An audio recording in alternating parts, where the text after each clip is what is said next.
안녕하세요. 저는 사랑하는 아들을 단호하게 내친 60대 엄마입니다.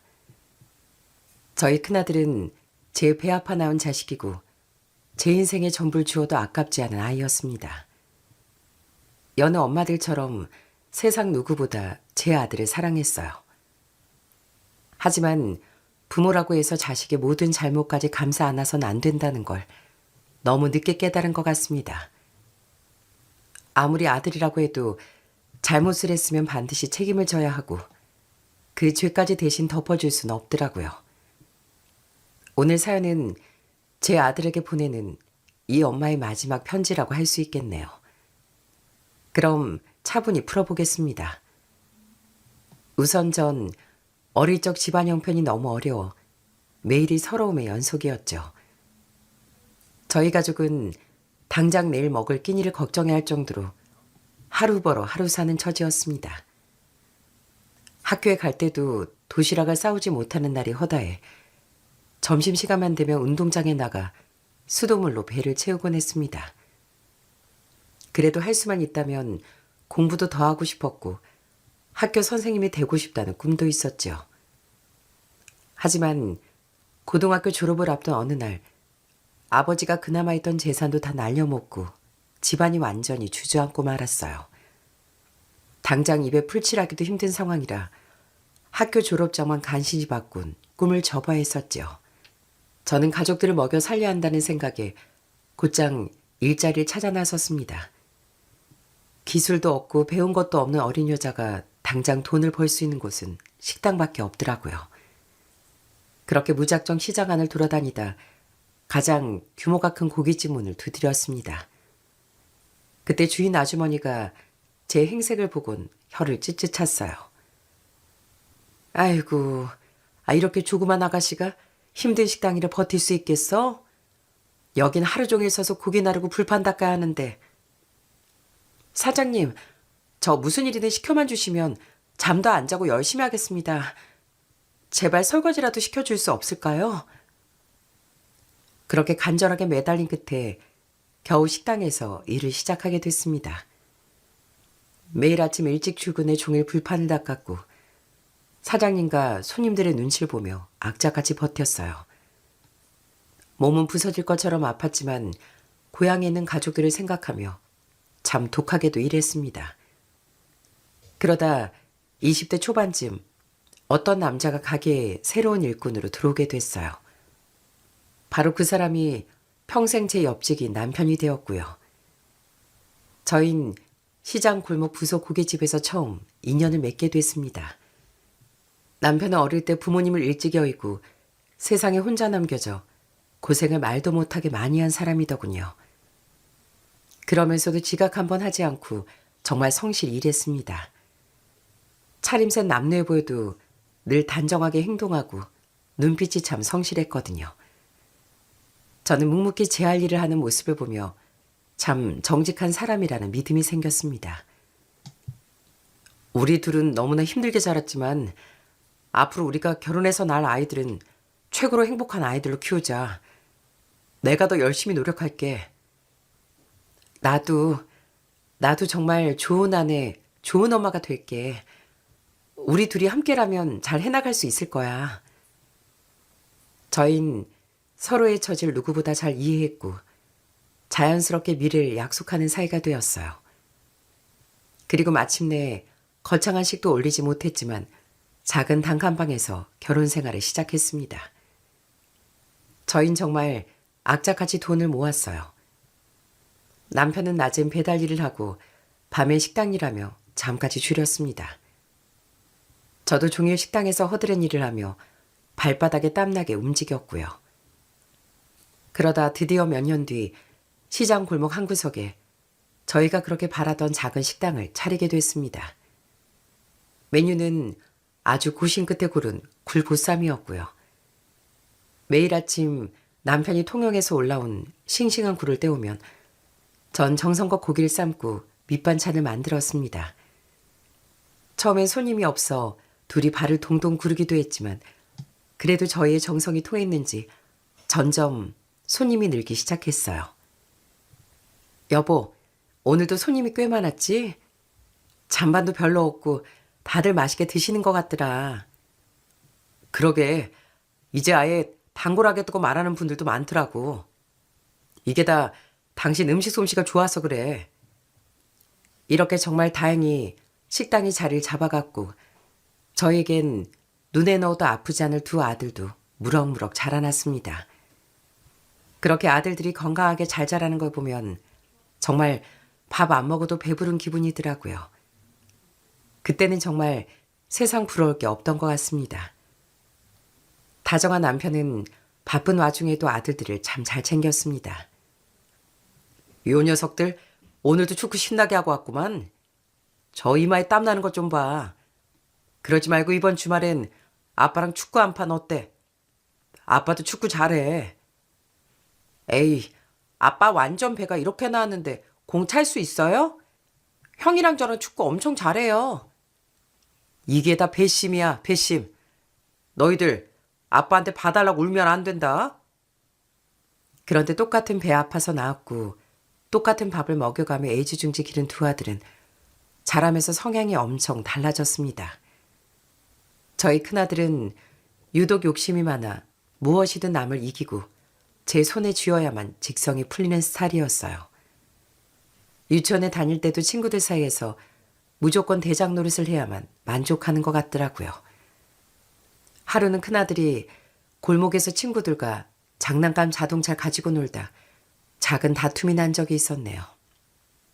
큰아들은 다른 아이 장난감이 더 멋져 보였는지 귀엽고 그걸 빼앗아 손에 쥐고 놓아주질 않더라고요. 친구가 서럽게 울음을 터뜨리는데도 눈 하나 깜짝이지 않고 뻔뻔하게 버틴 모양이에요. 그 소식을 들은 전 헐레벌떡 골목으로 나가 첫째 손에 든 장난감을 억지로 빼앗아 친구에게 돌려주었고요. 그때 큰아들은 억울하다는 듯이 바닥을 굴러가며 소리를 지르는 겁니다. 저게 더 좋은 거란 말이야. 내가 가질 거야. 나도 저 자동차 사줘. 전 기가 차서 아이의 엉덩이를 가볍게 때리며 타일렀지만 그 고집을 꺾기가 참 힘들었습니다.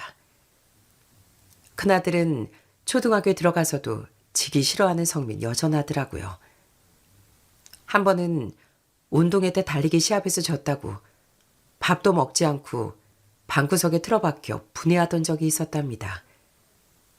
그때 남편이 퇴근하고 돌아와 왜 밥을 굶고 있냐고 다정하게 묻자 큰아들 눈에 도끼를 품고 말하더라고요.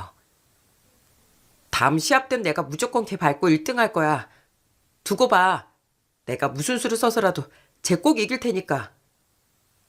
그러더니 정말 다음 시합 때 악착같이 그 친구 녀석만 따라붙어 이기고 돌아왔더라고요. 전 이런 큰아들의 성미가 걱정돼 타이르기도 하고 혼내기도 참 많이 혼냈네요. 하지만 그 성격은 쉽게 변하지 않았습니다. 그에 반해 작은 녀석은 머리도 좋고 눈치도 무척 빨라 어릴 때부터 제 마음을 잘 알아주는 편이었어요. 식당에서 늘 힘들게 일하는 이 엄마의 마음을 가장 먼저 알아주는 것도 저희 둘째 녀석이었고요. 식당이 눈코 뜰 새 없이 바쁜 주말이 되면 둘째는 어릴 때부터 시키지 않아도 식당 구석에 자리를 잡고 앉아 그 고사리 같은 손으로 마늘 껍질을 까거나 손님상을 닦으며 제 일을 도와주기도 했습니다. 아휴, 민준아, 엄마가 할게. 그거 그릇 무거워. 네가 어떻게 들려고 그래? 아니야, 엄마 나 힘 엄청 세요. 내가 엄마 도와줄 수 있어요. 공부도 어찌나 잘하는지 공부엔 통 관심도 없는 첫째 녀석과 비교되게 학원 하나만 보내주면 전교 1등을 척척 해오더라고요. 엄마, 저 그냥 수학학원 하나만 다니면 될 것 같아요.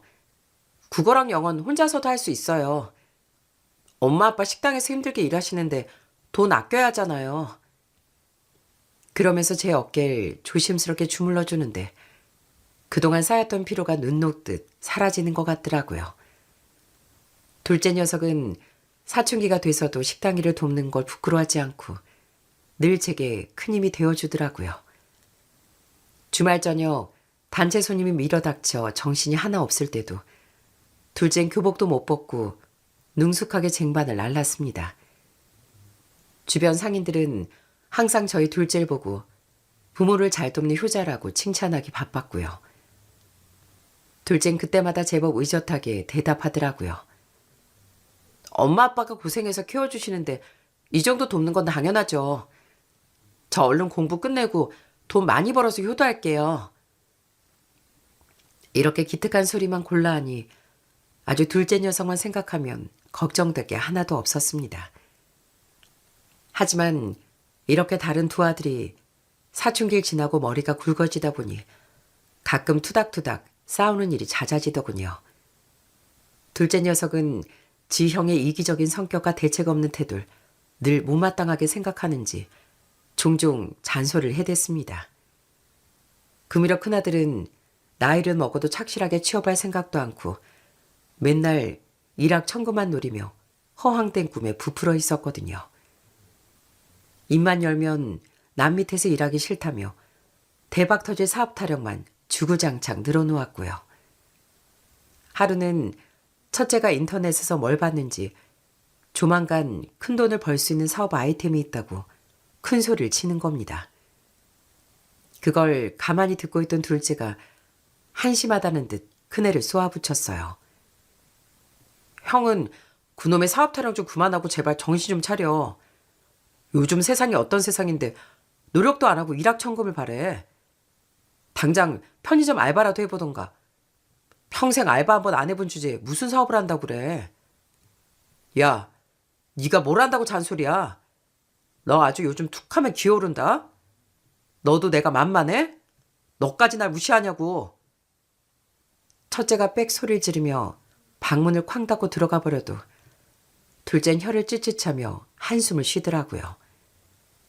이런 상황이 계속되니 두 녀석의 앞길 역시 확연하게 갈릴 수밖에 없었죠. 둘째 녀석은 공부에 매달리더니 결국 모두가 부러워하는 명문대에 당당하게 합격할 수 있었습니다. 반면 첫째는 고등학교 내내 놀러 다니기 바쁘더니 겨우 달래 재수까지 시킨 끝에 지방의 한 전문대 턱걸이로 들어가게 됐고요. 주변에선 형제 간의 격차가 너무 심하다며 첫째를 혼내라고 부추기기도 하더라고요. 하지만 남편과 전 두 아들 모두에게 똑같은 사랑을 주고 똑같이 지원해주며 공평하게 키우려고 최선을 다했어요. 하지만 세상 마음에 안 드는 게 또 자식 농사인 걸 어떡하겠습니까? 그렇게 시간이 더 흘러 둘째 녀석은 대학에서도 밤낮 없이 책과 씨름하더니 결국 회계사 시험에 단번에 합격해 어엿한 회계사가 됐습니다.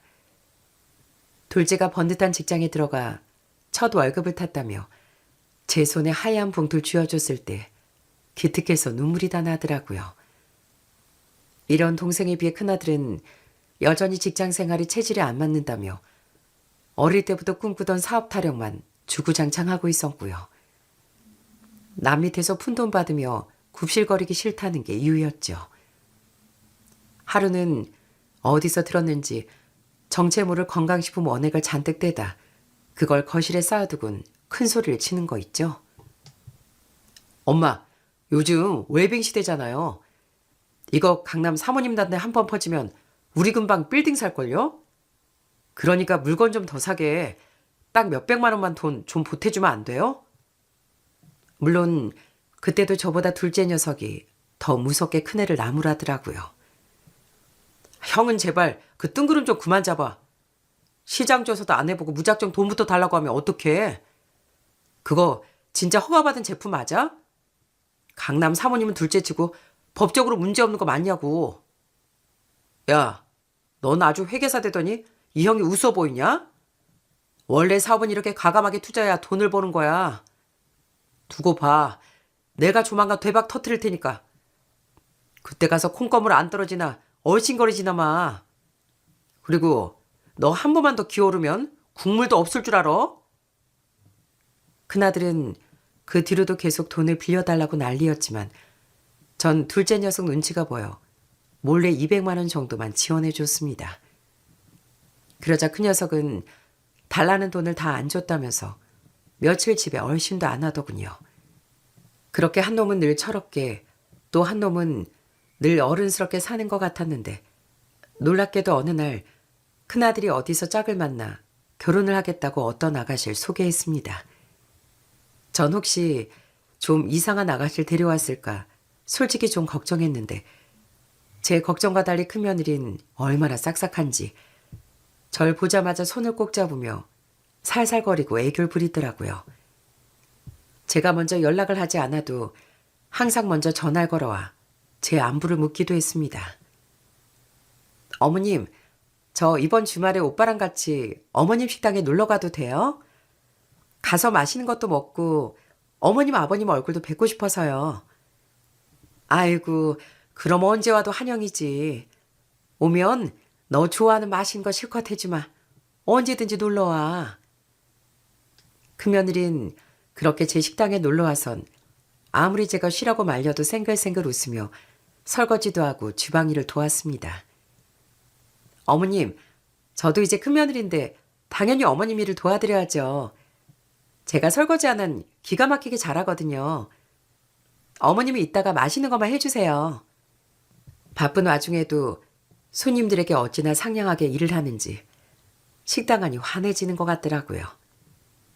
전 이런 며느리가 고마워 늘 최고로 맛있는 걸 먹이고 싶었어요. 큰며느리가 제일 좋아하는 음식이 바로 청국장이었는데요. 저희 식당이 보쌈집인데도 큰며느리가 청국장을 너무 좋아하니까 전 며느리가 오는 날이면 만살 제쳐두고 청국장을 끓였습니다. 어머님, 어쩜 이렇게 청국장을 맛있게 끓이세요? 저 진짜 이 청국장 매일 먹으려고 해도 먹을 수 있다니까요. 이거 완전 밥도둑이에요. 큰며느리가 복스럽게 먹는 모습이 예뻐 전 매번 구수하게 청국장을 끓여주었답니다. 그러다 보니 웃지 못할 일도 생기더라고요. 가게 안 가득 항상 청국장 냄새가 나니까 단골 한 분이 글쎄 주방을 슬쩍 들여다보며 제게 이렇게 묻는 겁니다. 사장님, 이 집은 메뉴판에도 없는 청국장 냄새가 왜 이렇게 좋대요? 우리도 보쌈 말고 저 청국장 한 그릇만 주세요. 계속 냄새 맡으니까 침이 고여서 도저히 안 되겠어요. 전 허허 웃으며 며느리 주려고 끓인 걸 서비스라며 한뚝배기 내어주곤 했습니다. 이렇게 큰며느리의 살가운 태도 덕분에 대책 없는 큰아들 때문에 썩어가던 제 속이 조금이나마 위로를 받는 것 같았죠. 그렇게 큰아들이 결혼하고 몇 년쯤 흘러 저희 둘째 아들도 참하고 지적인 짝을 만나 결혼을 하게 됐습니다. 작은 며느린 둘째 아들과 같은 회계사였는데 둘 다 모두 어찌나 착하고 성실한지 보는 사람마다 똑부러진다고 칭찬이 자자하더라고요. 애교 많은 큰며느리와 달리 둘째 며느리 늘 차분하고 속 깊게 시부모를 챙기곤 했습니다. 특히나 저희 둘째네 모두가 회계사다 보니 양가 부모의 자산관리나 세무 문제를 똑소리 나게 정리해 주더라고요.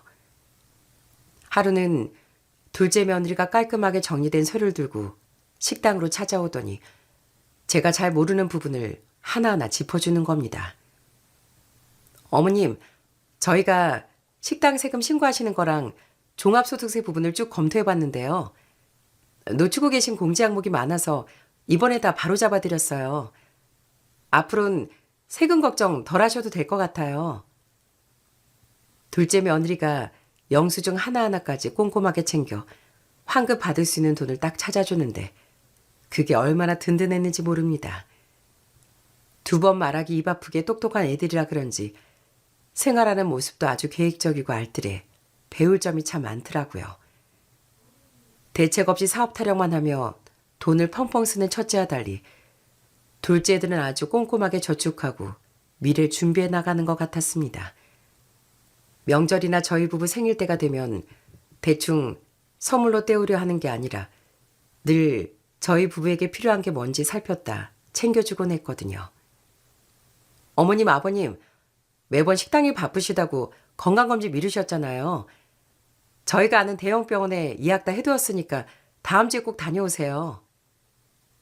이렇게 늘 차분하게 보이지만 똑똑하게 가족들을 챙기는 둘째 내의 덕분에 저희도 이젠 자식들에게 기대고 살아도 되겠구나 싶은 마음도 들었답니다. 그러다 몇 년 후 두 아들 네가 줄줄이 손주들을 낳아 저에겐 또 다른 기쁨이 생겼답니다. 가만히 있어도 예쁜 손주들이었지만 특히 큰아들 네가 낳은 큰손자 녀석은 어릴 때부터 아주 물건이었어요. 그 녀석은 까난아기 때부터 유독 할머니인 절 좋아하고 잘 따랐거든요. 제대로 걷지도 못하는 게 제 치맛자락을 붙잡고 한미 하면서 그렇게 졸졸 쫓아다니는 거 있죠. 그래, 내가 우리 강아지 할미다. 할머니가 그렇게 좋아요? 아유, 이쁜 거. 그런데 큰손자가 예쁜 거간 별개로 그 무렵 큰아들은 또 무슨 사업을 새로 시작하겠다고 날마다 정신없이 바빠 보였어요. 며느리까지 그 일을 같이 하는지 아주 눈코 뜰 새가 없어 보였죠. 그러다 보니 자연스럽게 큰손잘 저희 집에 맡겨두는 일이 잦아졌습니다. 처음엔 하루에 몇 시간만, 길어봐야 딱 하루만 맡기겠다고 하더니 시간이 갈수록 알 맡겨두는 날이 점점 길어졌어요. 결국엔 평일 내내 저희 집에서 지내고 주말에나 잠깐 아이 얼굴 보고 가는 지경에 이르렀습니다. 그러면서도 큰아들 내엔 애가 밥은 잘 먹는지 어디 아픈 곳은 없는지 도통 관심도 없어 보였고 나이가 됐는데도 어린이집에 보낼 생각조차 안 하는 것 같더라고요. 어느 날 전 참다 못해 큰아들 녀석을 불러 따끔하게 혼을 냈죠. 이애, 너희 애가 벌써 몇 살인데 아직도 어린이집을 안 보내고 이러고 있어. 너희들 바쁘다고 애를 방치할 거냐? 왜 멀쩡히 부모 있는 애를 천에 고아로 만들어? 엄마, 우리가 지금 사업 초기라 진짜 눈코 뜰 새가 없어서 그래요. 엄마가 당분간만 좀 봐주세요. 어린이집 알아볼 시간도 없다니까요. 큰아들은 미안한 기색도 없이 대수롭지 않게 말하더라고요. 결국 답답한 마음에 제가 직접 동네 어린이집을 수소문해 큰손잘 등록시키고 등하원까지 시키기 시작했답니다. 따지고 보면 손주는 제가 처음부터 끝까지 키우다시피 하게 됐습니다. 그러면서 저도 식당 일을 해야 하다 보니 손주 녀석은 매일같이 제 식당에서 저와 함께 시간을 보냈습니다. 아침에 눈을 뜨면 제가 밥을 먹여 어린이집 버스에 태워보내고 오후에 하원할 때가 되면 남편한테 식당을 맡겨두고 어린이집 앞으로 마중을 나갔습니다. 손주는 노란 버스에서 내리자마자 제 품으로 와라가 안기며 소리를 치더라고요. 할머니, 나 오늘 어린이집에서 칭찬 스티커 받았어요. 이거 보세요. 이렇게 손주가 제 품에 안겨 까르르 웃을 때면 큰아들 며느리에게 서운했던 마음이 눈녹듯 사라지더라고요. 가게에서 손주를 돌보며 장사까지 하려니 여간 고단한 게 아니었지만 그 녀석이 하는 행동을 보면 정말 힘든 줄을 몰랐습니다. 하루는 식당 손님들이 다 빠져나간 오후 제가 보쌈김치를 새로 버무리고 있었죠. 그때 손주 녀석이 제 옆에 쪼그리고 앉아 코를 킁킁거리더니 김치를 달라고 입을 벌리더라고요. 혹시 매울까 싶어 조그맣게 찢어서 입에 넣어주자 맛있게도 받아 먹었습니다. 역시 우리 할머니가 만든 김치가 세상에서 제일 맛있어요. 최고. 어린이집에서 먹는 김치 맛없는데 할머니 김치 완전 맛있어요. 말도 예쁘게 하네 우리 강아지. 네 또래 애들은 피자 좋아하고 햄버거 좋아하지 않니? 넌 꼬매기가 무슨 김치를 이렇게 잘 먹어. 아니에요. 제 입맛은 완전 토종이란 말이에요. 뭐 토종? 아이고, 너 고작 유치원 다닌 녀석이 그런 말은 대체 어디서 배웠어? 제가 황당해서 되묻자 손준 그저 배시지 웃으며 제 품으로 파고들었습니다. 이렇게 할머니를 좋아하는 녀석이다 보니 큰손자는 지 엄마보다 절 더 따랐어요. 큰며느리가 손주를 데리러 와도 제 등 뒤로 쏙 숨어 가기 싫다고 막 버티는 거 있죠? 승주야, 엄마 아빠랑 오랜만에 집에 가서 맛있는 거 먹자. 가면 장난감도 사줄게. 싫어. 나 엄마 집 안 가. 나 계속 할머니 할아버지랑 있을 거야. 엄만 가. 손주가 제 다리를 꼭 붙들고 안 떨어지려고 하니 큰아들 낸 멋쩍은데 서로 쳐다만 보더라고요. 그때 전 멀뚱히 서 있는 큰아들 녀석의 등을 짝 하고 때렸습니다. 애가 왜 너희들보다 나를 더 찾겠어? 평소에 전화 한 통 안 하고 일에만 미쳐 사니 그렇지. 얼른 데리고 들어가 밥이나 먹여. 하지만 이렇게 손잘 데려가도 며칠이 지나기 무섭게 저희 집에 데려다 놓더라고요. 그런데 더 문제는 두 녀석이 지 자식도 팽개치고 사는 주제에 날마다 부부싸움을 하기 바빴다는 겁니다. 그러다 보니 그 불똥이 고스란히 어린 손주 녀석에게까지 튀곤 했습니다. 한 번은 손자가 초등학교 저학년 무렵이었는데 또 아들 며느리가 크게 싸웠는지 큰 손주가 울먹거리며 공중전화로 제게 전화를 걸었습니다. 할머니, 저 승준데요. 저 지금 할머니 식당으로 가도 돼요? 엄마 아빠가 또 무섭게 싸워요. 아이고, 너 여기가 어디라고 혼자 오겠다는 거야. 당장 할머니가 데리러 갈게. 집에서 조금만 기다리고 있어. 위험하니까 밖에 나오지 말고. 그러던 녀석이 초등학교 5학년, 6학년쯤이 되니 이젠 연락도 없이 혼자 씩씩하게 지하철 타고 멀리 떨어진 저희 식당까지 찾아오더라고요. 하루는 저녁 장사 준비하느라 주방에서 고기를 썰고 있는데 식당 문이 드르륵 열리더니 손주 녀석이 커다란 책가방을 맨 채 땀을 흘리며 걸어 들어왔습니다. 아유, 승주야, 너 이 시간에 연락도 없이 어떻게 여기까지 왔어? 네 엄마 아빠는 어디 가고 너 혼자야? 할머니, 저 혼자 지하철 타고 왔어요. 이제 길도 다 하니까 하나도 안 무서워요. 전 손자 이마에 맺힌 땀을 닦아주며 속상한 마음에 절로 한숨이 나오더라고요. 왜? 또 너희 엄마 아빠 싸우는 걸 보기 싫어서 나왔어? 이 녀석들은 애가 혼자 돌아다니는데 어째 전화 한 통이 없어.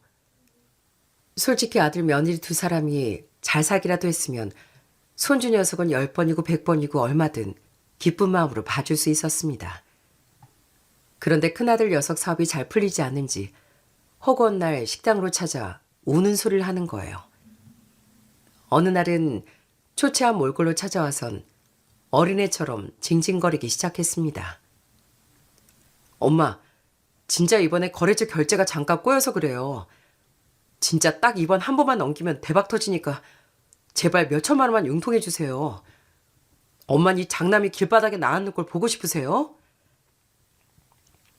큰아들은 무슨 일이 생길 때마다 나이값도 못하고 매번 부모에게 찾아 손을 벌리곤 했습니다. 그때마다 둘째가 절 붙잡고 아주 신신당부를 하더라고요. 엄마, 형한테 절대 돈 해주지 마요. 형 저러는 거 한두 번도 아니고 윗빠진 독에 물 붓기예요. 이번에 또 도와주면 형 평생 정신 못 차리고 엄마 아빠 피만 말릴 거라고요. 내가 회계사 하면서 저런 인간 한두 번 본 줄 알아요? 절대 단돈 1원도 해주지 말아요. 둘째 아들의 말도 이해가 됐지만 그래도 자식이 뭔지 어쩌겠습니까? 제 배 아파 낳은 장남인데 마음이 마냥 모질어지지가 않더라고요. 남편 역시 평소엔 무뚝뚝해도 자식들 문제엔 유독 마음이 약한 사람이라 큰아들이 밤늦게 찾아 우는 소리를 하면 슬그머니 제 눈치를 보며 주머니를 뒤적였습니다. 여보, 그래도 큰애인데 이번에 정말 마지막으로 도와준 건 어때? 장남 체면에 저러고 다니는 거 보니 나도 밤에 잠이 안 와. 남편의 그 말에 저도 마음이 약해져 결국 삼쥐돈을 쪼개 조금씩 손에 쥐어주곤 했죠. 그렇게 큰아들이 사고를 칠 때마다 없는 살림에 돈을 보태주며 어떻게든 버티고 있었어요. 하지만 큰아들 녀석은 정신을 차리긴커녕 갈수록 대담해졌습니다. 어느 날은 얼굴이 하얗게 질려 식당 문을 닫을 시간쯤에 기어들어오더니 제 앞에 털썩 주저앉으며 대뜸 2억이란 엄청난 돈을 요구하는 거예요. 엄마, 진짜 마지막이에요. 진짜 2억만 있으면 공장 인수까지 해서 확실하게 기반 잡을 수 있다고요. 그 돈 없으면 나 진짜 신용불량자 되고 감옥 갈지도 몰라요. 엄마 아빠 솔직히 저 몰래 모아둔 돈 있잖아요.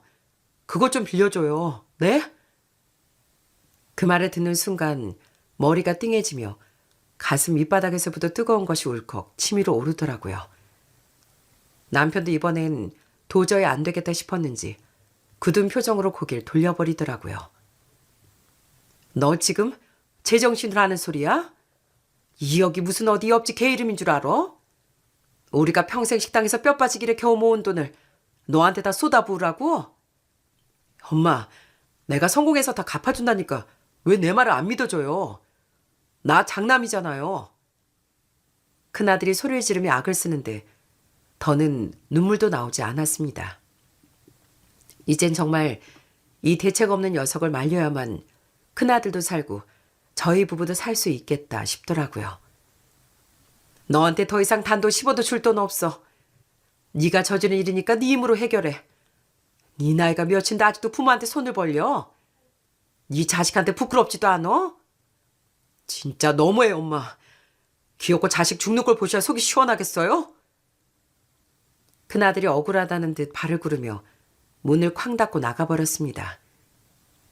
전 남편과 주방 구석에 앉아 멍하니 있을 수밖에 없었어요. 그렇지만 다신 휘둘릴 일 없게 큰아들에 대한 지원을 아예 딱 끊어버렸답니다. 그렇게 모든 지원을 아예 끊어버리고 몇 달이나 지났을까. 어느 날 큰아들 내외가 예고도 없이 식당으로 불쑥 찾아왔습니다. 큰아들과 며느리인 예전에 그 당당하던 기세는 어디로 갔는지 해숙해진 얼굴로 연신 아버님, 어머님 죄송하다고 아부라더라고요. 어머님, 저희가 그동안 너무 철이 없었어요. 큰아들 큰며느리라고 대접만 받으려고 하고 어머님, 아버님 마음을 아프게 해드렸네요. 앞으로 정말 성실하게 살면서 어머니께 효도할게요. 며느리도 제 손을 꼭 잡으며 눈물 짓는데 자식 며느리가 저렇게 고개를 숙이고 사과라니 부모 마음이 또 어쩌겠습니까? 아무리 미워도 내 자식이고 내 며느리인데 이대로 내칠 수가 없어 결국 굳었던 마음이 서서히 풀리고 말았습니다. 전 두 녀석과 얘기를 좀 나눈 뒤 며느리가 평소에 그렇게나 좋아하던 청국장을 끓여주려고 주방으로 향했습니다. 그렇게 오랜만에 가족끼리 둘러앉아 밥을 먹으니 속상했던 제 마음도 조금 가라앉는 것 같더라고요. 며느리도 여전히 청국장을 맛있게 먹고 있었고요.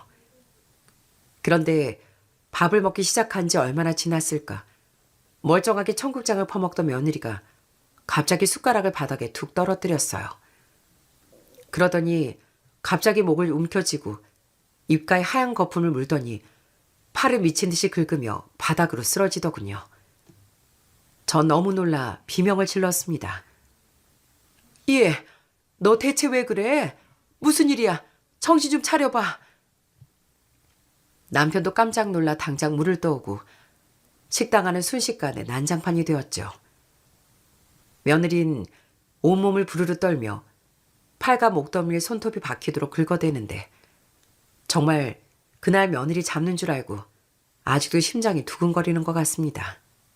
그렇게 한참을 거칠게 숨을 몰아쉬던 며느리가 갑자기 정신을 차린 듯 벌떡 일어나더니 제 가방에서 스마트폰을 꺼내 어디론가 전화를 걸기 시작했어요. 그건 다름 아닌 경찰서였죠. 네, 거기 경찰서죠? 여기 제발 저 좀 살려주세요. 저희 시어머니가 저한테 몹쓸 것을. 애미야, 너 지금 무슨 소리를 하는 거야? 아, 내가 너한테 뭘 어쨌다고 그래? 갑자기 경찰을 왜 불러? 제가 기가 차서 소리를 치자 며느리 전화를 끊고 절 쏘아보며 소리를 치더라고요. 어머님, 아무리 제가 미워도 어떻게 이런 짓을 하세요? 대체 여기다 뭘 넣으신 거예요? 며느리는 울먹거리며 지팔을 걷어붙이고 제 앞에 들이밀었습니다. 그런데 놀랍게도 며느리 하얀 팔에 벌겋게 돋아난 두드러기와 붉은 반점들이 올라와 있었어요. 저 오늘 첫 끼로 어머님 끓여주신 청국장 먹었는데 제 몸 좀 보세요. 저희가 돈 좀 해달라고 했다고 음식에 독이라도 타신 거예요? 그렇게 며느리가 대성통곡을 하며 식당 바닥을 구르는 와중 옆에 있던 큰아들 녀석은 그저 멍하니 가만히 서 있더라고요. 지 엄마가 그런 무서운 누명을 쓰고 있는데도 절 도와주긴커녕 오히려 며느리 편을 들며 한 걸음 뒤로 물러서는 게 아니겠어요? 엄마, 아무리 우리가 싫고 돈 주기 싫어도 어떻게 자식 며느리한테 이런 짓을 할 수가 있어요? 진짜 너무하시네요. 이거 범죄예요. 아들의 그 한마디에 제 가슴은 갈기갈기 찢어지는 것 같더라고요. 그러다 잠시 후 신고를 받고 출동한 경찰관 2명이 식당 안으로 들어왔습니다. 경찰은 며느리 가쁜 숨소리와 팔에 돋아난 붉은 반점들을 확인하더니 굳은 표정으로 제게 물었어요. 아주머니, 여기 며느리 말이 사실인가요? 음식에 의도적으로 뭔가를 넣으셨다는 혐의가 있어서 저희랑 같이 서해 좀 가셔야 되겠습니다. 그렇게 전 졸지에 자식을 독살하려 한 악독한 시어머니가 되어 경찰차에 올라타야 했습니다. 경찰서에 가는 내내 다리가 부들부들 떨리고 너무 억울해 눈물이 앞을 가렸어요. 전 진짜 아무 잘못이 없습니다. 그저 아들 며느리 밥해 먹인 것밖에 없어요. 그렇게 한참 조사받고 밤 늦게서야 겨우 경찰서를 나오는데 아무리 생각해도 억울해서 미칠 것 같더라고요. 전 평생 식당을 운영하며 위생 하나만큼은 목숨처럼 챙겨온 사람이거든요. 주변 상인들이나 단골 손님들이 유별나다고 손가락질할 정도로 설거지 한 번을 해도 뜨거운 물에 몇 번씩 삶고 식자재 관리를 정말 철저하게 해왔습니다. 그런 제가 며느리가 좋아하는 청국장에 상한지루나 못 먹을 걸 넣었을 리가 절대 없었죠.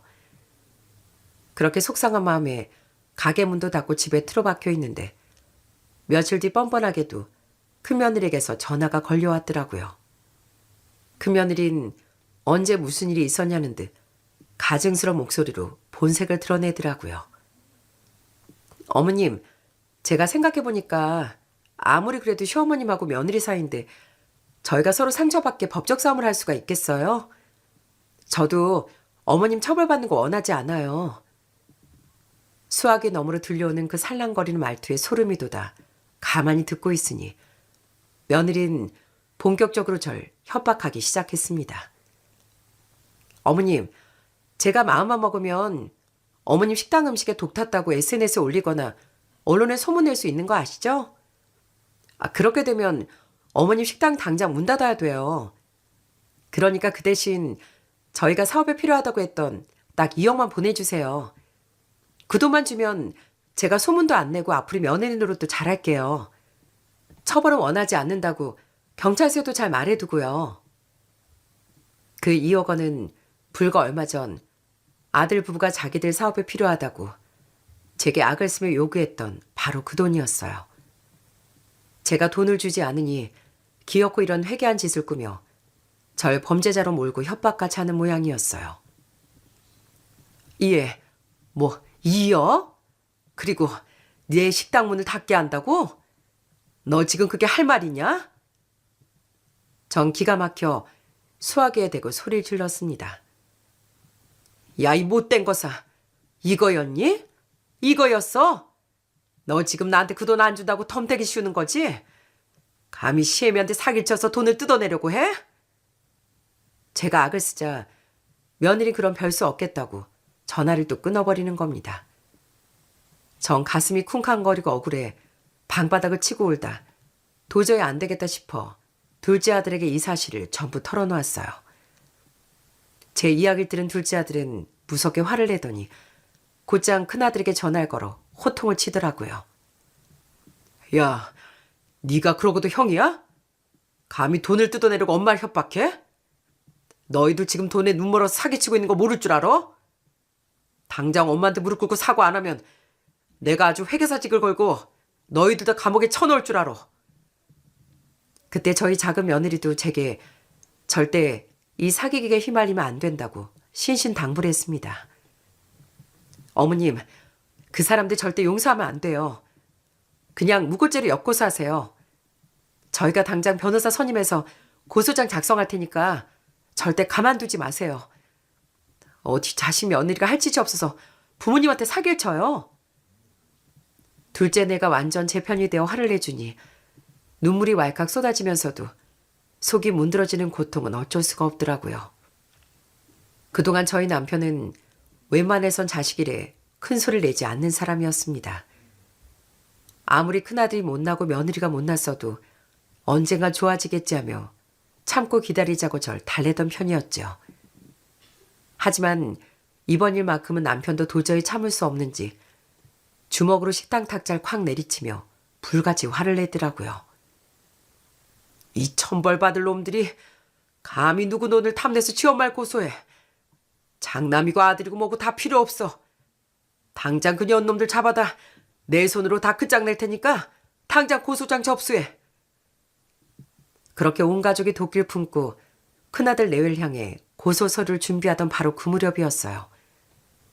정말 뜻하지 않았는데 충격적인 반전이 일어난 겁니다. 어느 날 누군가 저한테 전화를 걸어왔더군요. 화면을 보니 다름 아닌 중학교 1학년이 된 저희 큰손자 승주였어요. 제가 수학일 귀에 대자마자 손주의 다급하고 울먹이는 목소리가 들려왔습니다. 할머니, 저 승주인데요. 저 다 알아요. 사실은요, 그거 다 할머니 때문에 그런 거 아니에요. 뭐라고? 승주야, 너 지금 무슨 소리 하는 거니? 제가 깜짝 놀라 되묻자 손자가 엉엉 울며 크게 소리를 치더라고요. 그거 엄마가 할머니한테 돈 뜯어내려고 일부러 거짓말한 거 맞아요. 제가 집에서 엄마 아빠 얘기하는 거 다 들었어요. 그리고 엄마 몸에 뭐 나고 거품 물고 난리친 거 있잖아요. 그거 며칠 전 밤부터 그랬던 거예요. 할머니 식당 가기 전부터 이미 몸이 그랬단 말이에요. 아니, 그게 무슨 말이야? 며칠 전부터 그랬다니. 제가 목소리를 덜덜 떨며 묻자 손자는 계속 울며 자초지정을 털어놓더라고요. 엄마가 얼마 전에 아빠랑 비싼 초밥집에 다녀왔는데 그때 해산물을 뭘 잘못 먹었대요. 그래서 식중독에 걸려서 며칠 전부터 집에서 엄청 고생하고 병원도 계속 다녔어요. 엄마가 원래 피부도 되게 예민하고 약하잖아요. 식중독 때문에 몸은 거의 다 나았는데 피부에 빨갛게 뭐가 올라온 건 계속 안 낫고 있었단 말이에요. 근데 그걸 보고 엄마가 아빠한테 할머니 협박하자고 그랬어요. 할머니 식당에서 밥 먹고 식중독 걸린 것처럼 소문을 퍼뜨려야 돈 받아낼 수 있다고 하면서 덤대기 쉬운 거예요. 손자가 계속 서럽게 울며 그 충격적인 사실을 말해주는데 전 심장이 쿵쾅거리고 온몸에 소름이 돋았습니다. 자식 며느리란 놈들이 돈에 눈이 멀어 이미 앓고 있던 식중독 증세를 가지고 시어머니를 범죄자로 몰아세운 거였어요. 할머니, 제가 경찰서 가서 형사 아저씨들한테 다 말씀드릴게요. 저 증거도 가지고 있어요. 손주 녀석의 야무진 한마디에 전 손주 녀석의 손을 잡고 곧장 경찰서로 향했습니다. 저희 담당 경찰마저 중학생인 손주가 들어와 당차게 말하는 모습을 보곤 깜짝 놀라더라고요. 여사님, 이 학생 말이 정말이에요? 근데 왜 아드님, 며느님이 그런 엄청난 거짓말 한 겁니까? 경찰이 눈을 동그랗게 뜨고 묻자 전 억울하고 분해 그동안 있었던 일을 전부 털어놨습니다. 세상에 제 말 좀 들어보세요. 저 어린 손주 녀석이 집에서 지 부모들이 음모를 꾸미는 걸 다 들었답니다. 며느리 그것이 며칠 전 초밥을 잘못 먹고 식중독에 걸려서 온몸에 반점이 생겼는데 그걸 가지고 제 식당 청국장 때문에 독이 올랐다고 생사람을 잡은 거예요. 돈 2억을 안 내놓으면 식당 음식에 독을 탔다고 소문내서 문 닫게 만들게 또 저한테 협박 전화까지 걸었고요. 세상에 어떤 자식이 지 어미한테 돈 뜯어내려 이런 끔찍한 짓을 한답니까? 제가 가슴을 쾅쾅 치며 억울함을 토로하자 곁에 있던 손주가 주머니에서 핸드폰을 잽싸게 꺼내 경찰 앞으로 내밀었습니다. 그 핸드폰을 얼마 전 손주 생일날 요즘 애들 다 가지고 있는 전화기가 손자 얹어 없길래 짠한 마음이 들어 제가 큰맘 먹고 선물해 준 거였어요. 손주는 그 핸드폰 동영상으로 지 부모가 거실에서 나누던 대화를 몰래 찍어놨던 겁니다. 화면 속에서 큰아들 내가 작당모의를 하는 소리가 고스란히 흘러나왔어요. 확실한 증거가 나오자 경찰도 고개를 저으며 혀를 내둘렀죠. 저는 더는 자식이고 뭐고 봐줄 가치도 없다는 생각이 들었습니다. 경찰 선생님, 우리 아들이고 며느리고 다 필요 없습니다. 사람 탈을 쓰고 그런 짓을 한 그 녀석들 모두 무고죄로 고소하겠습니다. 그 이후 저희는 정말 큰아들 내외를 무고죄로 걸어버렸습니다. 결론은 예상대로 큰아들 내외 완벽한 패배였고요. 무고죄 고소장을 접수하고 얼마 지나지 않아 두 사람은 경찰서에서 출석 요구서를 받고서야 사태의 심각성을 깨달았는지 헐레벌떡 식당으로 찾아왔더라고요. 그러더니 큰아들과 며느리는 제 앞에 무릎 꿇고 앉아 바닥에 머리를 조아리며 눈물 콧물을 다 쏟더라고요. 엄마, 정말 죄송해요. 돈이 너무 필요해서 눈에 뵈는 게 없었어요. 지금 하는 사업이 진짜 부도 직전이라 너무 힘들어서 그랬어요. 제발 한 번만 살려주세요. 아버지, 엄마 좀 제발 말려주세요. 큰아들이 전 물론이고 남편의 바지가랑이까지 붙잡고 빌었지만 남편은 정말 무섭게 그런 큰아들을 걷어차버렸습니다. 고의한 놈들, 너희가 그러고도 내 자식이고 며느리야. 여기가 어디라고 뻔뻔하게 기어들어와. 너희들 당장 안 나가? 둘째 아들과 작은 며느리 역시 그 모습을 보며 치를 떨고 분노를 하더라고요. 형이랑 형수가 지금 무슨 짓을 저지른 건지 알아? 죄도 없는 사람 감옥 보내려고 거짓말로 신고하는 거, 그게 무고죄야. 나라에서도 엄청 엄하게 다스린 중범죄라고. 특히 형수는 질이 나빠서 몇 년 동안 감옥에 썼거나 벌금 폭탄 맞을 각오해야 될걸? 게다가 엄마 협박해서 돈 뜯어내려고 협박까지 하고 난리를 쳤잖아. 그것 때문에 공갈 미수죄까지 엮여서 빼도 박도 못하고 그냥 실형이야. 행여나 절대 합의 안 해줄 테니까 그냥 감옥 갈 준비나 해. 알겠어? 작은 며느리 역시 분이 안 풀리는지 차갑게 한마디를 덧붙였습니다. 형님, 돈에 눈이 멀어 어머니를 범죄자로 몰아세우더니 고작 하신다는 핑계가 사업이 힘들어서였다니 정말 뻔뻔하시네요. 아무리 빌어도 이번에 절대 고소 취하 안 해드려요. 그냥 저지른 죄값 법대로 처벌받으세요. 두 사람이 든든히 저와 남편 곁을 지키자 큰아들 외엔 아주 사시나무 떨듯 떨며 그저 빌기만 했습니다. 그렇게 법이 집행되고 큰아들 외엔 더는 손쓸 수 없을 정도로 밑바닥으로 떨어졌어요. 솔직히 마음 같아선 당장 감옥에 쳐넣고 싶었지만 전 정말 마지막으로 한 가지 선택을 내렸습니다. 아무리 미워도 부모가 지 자식을 감옥에 보내고 법적 싸움을 이어가는 모양새가 참 웃기기도 하고 더 이상 그 녀석들과 엮여서 속을 썩이고 싶지 않았거든요. 결국 전 한 가지 조건을 걸고 무고죄 고소를 취하해 주기로 마음먹었습니다. 그래, 내가 고소는 취하해 주마. 대신 조건이 있어. 오늘부로 너와 나 사이 천류는 완전히 끝이야. 영영 내 눈앞에 나타나지 말고 남으로 살자. 자식이 이렇게 부모 가슴에 대못을 박았으니 너한테 부모를 잃는 것만큼 더 큰 단죄는 없을 거야. 제가 정말이지 두 번 다시 보지 않을 사람처럼 단호하게 말하자 큰아들은 망연자실한 표정으로 눈물만 흘렸습니다. 그렇게 인연을 다 끊어버린 이후 예상대로 큰아들 내엔 서로를 탓하며 매일같이 싸우더니 결국 얼마 못 가 이혼 도장을 찍고 갈라섰더군요. 그 두 녀석이 어떻게 살건 말건 걱정도 안 됐지만 그래도 딱 하나 우리 손주 녀석이 눈에 밟히더라고요.